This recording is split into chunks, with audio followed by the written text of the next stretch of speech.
Welcome to another deep dive. Today, we're tackling a team sport that's just incredibly fast-paced, pure energy. Mhm. It demands this amazing mix of skill, strategy, and, well, serious athleticism. People actually call it the fastest sport on 2 feet. They do, and honestly, it fits. Once you see it, you get it. Right. And we've got some great material to walk through today. We're going to kind of piece together what makes this game so unique. Okay. Looking at where it came from, how it's played now, the different styles, the gear, even some of the players who became legends. The idea is really to give you a full picture. Sounds good. So let's start with the history then, because it goes way, way back, doesn't it? Oh, absolutely. Centuries back, Hmm. right here in North America with indigenous peoples. Yeah. They play versions of this game, and these weren't just casual matches. Sometimes they'd last for days. Wow. And it was more than a game. It was tied into spirituality, Mhm. training warriors, really part of their culture. The creator's game, some called it, or bag it away. It had real depth. So not just about winning or losing. Not at all. Much deeper significance. Then, fast forward a bit, French missionaries saw it, and the stick. It reminded them of a bishop's crozier, or staff. Ah, so lacrosse. Exactly. Lacrosse. That's where the name comes from. Then around 1840 or so, the modern game started taking shape. And Canada made it official, right? Their national game. Yeah, in 1867, Yeah. which really shows how important it was even then. Okay, so from those ancient roots to today, there's got to be some kind of organization overseeing it all globally now. There is World Lacrosse. They're the international governing body, recognized by the IOC, actually. Oh, interesting. Olympic committee recognition. Yep. Their job is basically to provide leadership, set the standards, and, help the sport grow everywhere. And their big goals. Well, they want to see lacrosse played in, well, pretty much every country, and they're really pushing for it to be a permanent Olympic sport. Their whole vibe is built around values like teamwork, integrity, passion, inclusivity, too. That's good to hear. Now, you mentioned different styles. Lacrosse isn't just one single thing, is it? No, not at all. There's quite a variety. You've got field lacrosse, and that's split between men's and women's rules, which is important. Okay. Then there's box lacrosse, which is indoor and totally different feel. Lacrosse sixes, that's a newer, faster version, and intercross, which is non-contact. All right, let's break those down a bit. Men's field lacrosse first. What's the setup there? Okay, so men's field, it's outdoors, 10 players aside, 3 attackmen focused on scoring. Got it. 3 midfielders, these guys run everywhere, offense, defense. 3 defensemen, obviously protecting the goal, and 1 goalie. And the sticks are different. Yeah, attack committees usually use short sticks. Yeah. Defensemen get the long poles for reach. Goalies have a special stick too, wider head. The field's big, 110 by 60 yards, roughly. Goals at each end inside a circle called the crease. The goalie zone? Pretty much, yeah. Yeah. Special rules apply there. There's also an offsides rule to keep players distributed across the field. Games are usually an hour, 4 15-minute quarters. Starts with the face-off. Okay. And how does women's field lacrosse compare? 12 players, you said. 12 players, yeah. Still outdoors. But the big difference, the really key one, is no intentional body contact. Ah, okay, so less checking. Right. Stick-to-stick contact is allowed, but you're not supposed to body check. So the protective gear is different too. Mainly eye gear, though goalies are padded up. Makes sense. The field markings are also different. You'll Yeah. see things like an 8-meter arc, a 12-meter fan. These relate to free position shots and stuff. And play starts with a draw in the center, not a face-off. A draw, how does that work? 2 players stand back-to-back, sticks together, ball placed between the heads. The ref blows the whistle. They pull up and away, trying to flick the ball to their teammates. It's quite skillful. Interesting. Okay, let's shift indoors. Box lacrosse. Sounds intense. It is. Yeah, box lacrosse is played on a much smaller surface, like a hockey rink without the ice. It's way faster. Why is that? Just the smaller space. Partly, Mm. but also there's a shot class, usually 30 seconds. You just shoot quickly. Mm-hmm. And it's definitely more physical. Yeah. Cross-checking is actually legal. Seriously? Yep. Different vibe.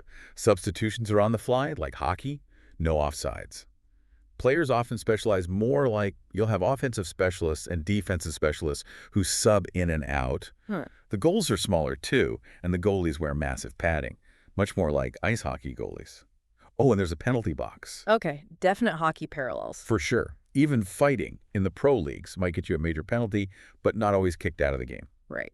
Now, lacrosse sixes, this is the Olympic format you mentioned. Yeah, that's the one aiming for LA 2028.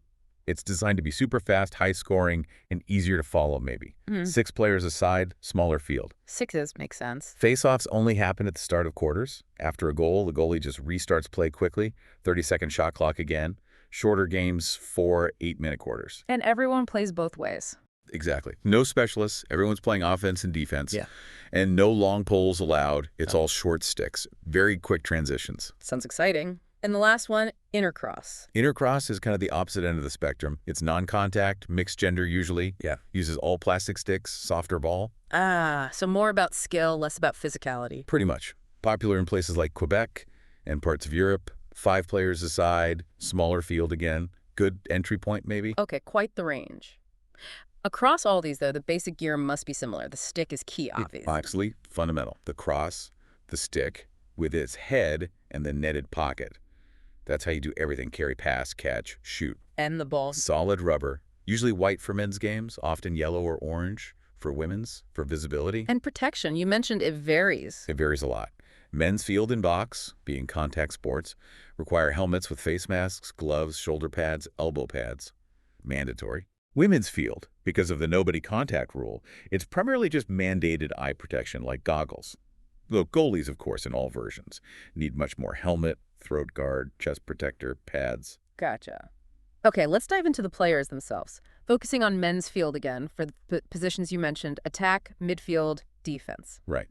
So attack men, they're your main goal scorers. They operate mostly in the offensive half of the field, use short sticks, good stick skills, finishing ability. The finishers. Exactly. Midfielders or middies are the workhorses. Short sticks again, but they play both ends of the field. Transitioning the ball from defense to offense is a huge part of their job. They need stamina. And you can have offensive and defensive middies. Yeah, sometimes you'll see midfielders who specialize. Like an offensive midi might be great at dodging and shooting on the run, while a defensive midi is more focused on stopping the other team's midfielders. Okay. And the defensemen. Deep holes. They use the long sticks, like we said. Yeah. Their main job is preventing goals, clearing the ball out of the defensive zone, usually stay in their own half. And the goalie, the last line. The goalie. Unique position. Protects that 6-by-6-foot goal, uses that stick with a really wide head. They have certain privileges inside their creased area, too. Are there other, more specialized roles we see? Definitely. There's the LSM, or long stick midfielder. Huh. Basically, a midfielder who uses a long pole, great for disrupting the other team in the middle of the field, getting ground balls. Okay. Then you have the SSDM short stick defensive midfielder. These guys are usually really quick and agile, matched up against fast offensive midfielders. Uses a short stick for better mobility, maybe. And face-offs. You mentioned that's how play starts. Yeah, and that's led to the FOGO face-off, get off, or FOSO face-off, stay on.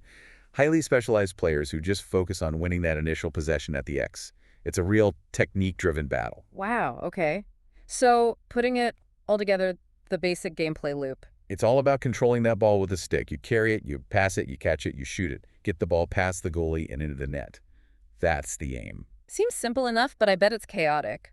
Oh, it is. Fast-paced. And teamwork is everything. You can't just run through everyone usually.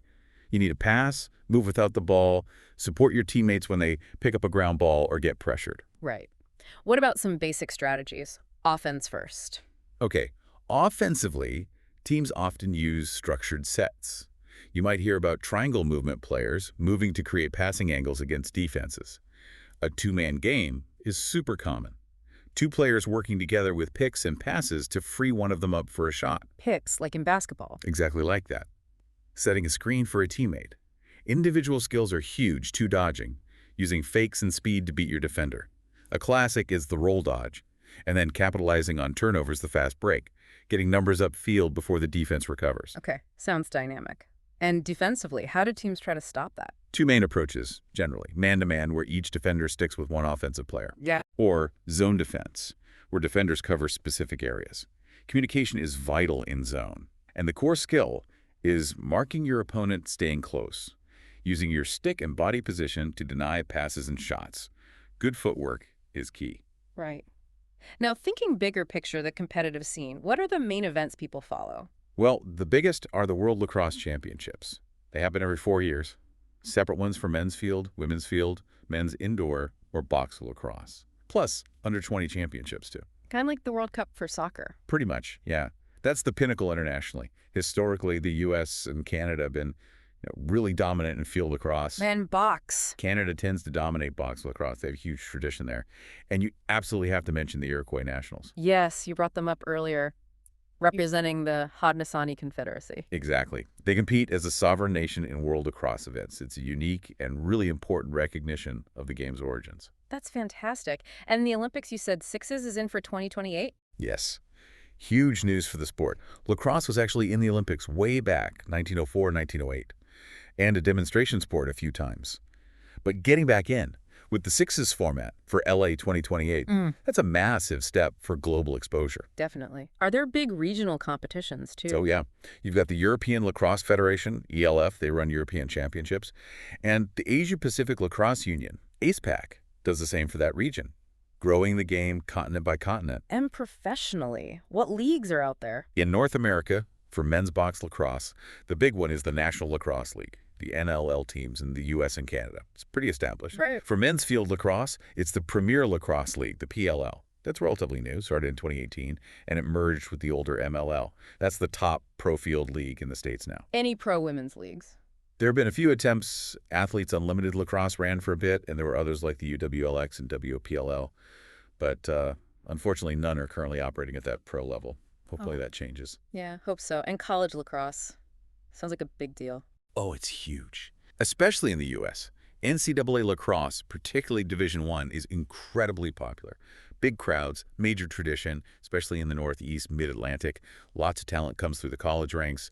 Canada has strong university lacrosse, too, with CUFLA. Okay. So with all this history and competition, there must be some legendary players people talk about. Oh, for sure. Defining legend is always tricky, right? Right. But some names always come up. Jim Thorpe, the famous multi-sport athlete, actually played lacrosse. I didn't know that. Yeah. Then there are guys like John Grant Sr., a Canadian box lacrosse icon. Yeah. Paul Gate, him and his twin brother Gary were just dominant. Paul was known for amazing skill like the air gate one-handed goal. Wow. Dave Pietromola basically changed how defense was played in field lacrosse. Mike Powell, maybe one of the most exciting, skilled players ever to watch. Just pure athleticism. Any others? Warren Lyons, incredible goalie, but also a huge figure for the Haudenosaunee, linking the modern game back to its roots. Jim Brown, the Football Hall of Famer, loved lacrosse, might have even preferred it professionally if the money was there back then. Oh, kidding. Yeah. Gary Jate, Paul's twin, just phenomenal infield and box, now a top coach. And Jimmy Lewis, a three-time All-American, credited with really pushing for smaller stickheads, which changed offense. Also a Top Gun pilot. Whoa. Quite the list. It sounds like the sport really attracts amazing athletes. It does. And you see it growing so much now at the youth and high school levels. It's pulling kids who have speed, agility, determination. It's not just about being the biggest player out there. Yeah. And it's such a team game. And it always comes back to those indigenous roots, doesn't it? It really should. That cultural significance is profound. It's more than just a sport. It's heritage. And World Lacrosse recognizing First Nations as sovereign nations within the sport is, I think, incredibly important, respecting where it all began. Definitely. So looking at where things are now, Yeah. how have the actual tactics evolved? Oh, constantly. Offensive sets get more complex, defenses adapt. We talked about things like the two-man game, zone versus man. Coaches are always innovating. The speed of play keeps increasing. Emphasis on transition. It never stands still. And that push for the Olympics, adapting with the sixes format, that's part of the evolution, too. A huge part. Making the game accessible, TV-friendly, meeting Olympic criteria. Lacrosse sixes is a direct result of wanting that global stage and wider recognition. It shows the sport's willingness to adapt. So wrapping this up, Yeah. it's really a sport with this incredible story, ancient origins, adapting into all these different forms, growing globally. Yeah, it's got such a rich past, but it's also incredibly dynamic right now. That blend of individual creativity and, essential teamwork, it's pretty special. Plus, it's just exciting to watch. Absolutely. So here's something to think about as we finish. How amazing is it that a game with these incredibly deep, centuries-old roots is not just surviving, but actually reinventing itself for the modern world, even getting back into the Olympics after over 100 years? What other traditions or maybe what new innovations do you think will shape where lacrosse goes next? Definitely worth checking out World Lacrosse or your own national governing body if you want to learn more. Thanks for joining us for this deep dive.